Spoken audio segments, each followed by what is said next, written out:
Okay guys, punta muna tayo sa kabila. Si Maxi, diyan ka muna. May nakita si Kaswing. Grabe snow. Lamig ngayon guys dito. Nasa -11 kami ngayon. So yun na, bumabaon yung paa. Nag-invite si paring Rolly doon daw mag-lunch. Kaya punta ako una sa kabilang bahay. Diyan yung bahay nila, sa barn. Grabe oh, lalim ng baon. Grabe dito sa Canada. Malamig yung hangin ngayon. Ito yung nagpapahirap ngayon, yung hangin. Maganda naman yung panahon, pero yun nga yung hangin, malamig. Mahirap maglakad. Nakakamiss yung ano sa Pilipinas, yung init. Kasi dito malamig hanggang ano pa to, hanggang siguro hanggang March pa ito. Ay January pa lang ngayon eh. Yan guys yung palibot ko. Yan. Hirap maglakad. Bumabaon yung ano, bumabaon yung paa. Yung sapatos. Hirap. Sarap sana maglakad-lakad kung hindi mahangin. Kaso sobrang lakas ng hangin kaya ayun.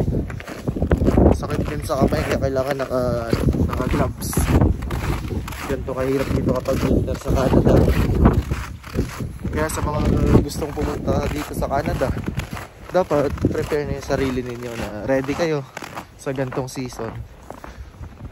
Kasi hindi natin naranasan dyan sa Philippines, lalo yung mga first time na mag-a-abroad or mag-student dito sa Canada. Ito na tayo. Snow. Kapal ng snow nila.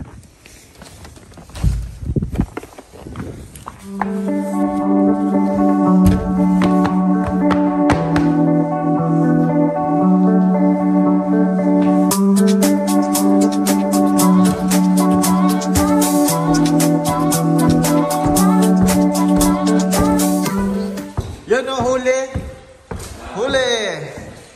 Huli. Yan guys, paring Rolly ko. Lasing ka pa?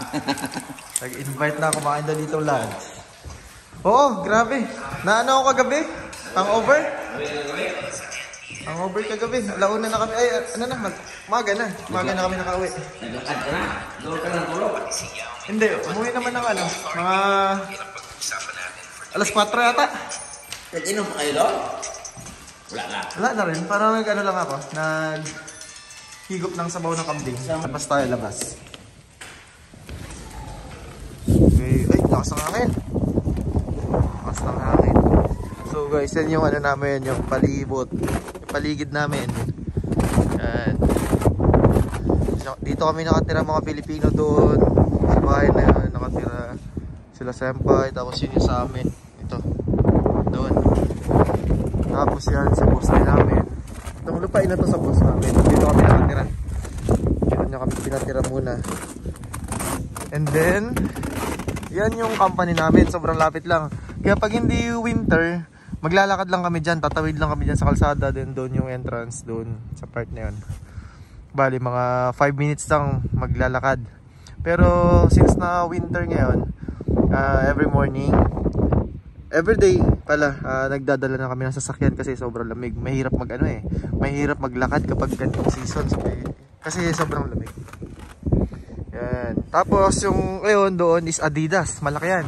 Adidas company. Hindi ko alam kung anong ginagawa dyan. Kung packaging ba yan or production. Pero masyadong malaking company yan. Kasi itong area na to is industrial park na yan. Industrial park. Kumbaga sa Pilipinas, dun sa Laguna, yan yung mga Batino or Calmel Ray na mga industrial park. Lahat yan. Ito, logistics to. Dami. Napapalibutan kami ng company. Then ito kasi sa post kasi namin itong lupa. Pati ito, bahay na ito. Kaya dito kami mga Pilipino, malapit lang dito sa ano nila, sa company. Convenient nga naman. Grabe guys, sobrang lamig. Sarap sa anong tambay-tambay kasi sobrang lamig ng hangin dito ngayon. Lakas, sumisipol. Dito sa lugar namin pala is malapit kami sa company pero malayo kami sa mga pamilihan. Kaya kailangan talaga namin ng sasakyan. Kapag wala kang sasakyan dito, mahirap. Kasi walang bus eh. Walang bus na umiikot dito. Ang bus kasi nandun lang sa downtown, Brantford. Sa Brantford nga pala kami. Doon lang yung bus. So, pag dito, wala kang sasakyan, hindi ka makaka-family ng mga supplies mo, mga groceries. Kaya, yun, napilitan na kami kumuha ng sasakyan kahit na bago pa lang kami dito. Kasi kailangan naman. Hindi naman luho yung sasakyan dito eh. Necessity talaga. Pag wala nun, wala kami. Hindi kami makakapamili. Swerte lang din namin kasi ano eh, sagot ng boss namin yung tirahan, wala na kaming problema. Bali magkakasama kami mga Pilipino, yung mga iba nandito na yung asawa nila.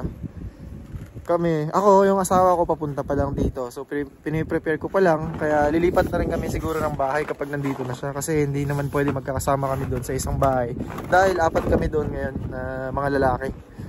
So pag dito ni mga asawa, nililipat talaga ng bahay para na rin sa privacy na rin. So yan guys, ganda dito na. Ganda. Sana makapunta rin yung iba dito, yung mga gustong mag-Canada, gustong kumawala sa comfort zone dyan sa Philippines.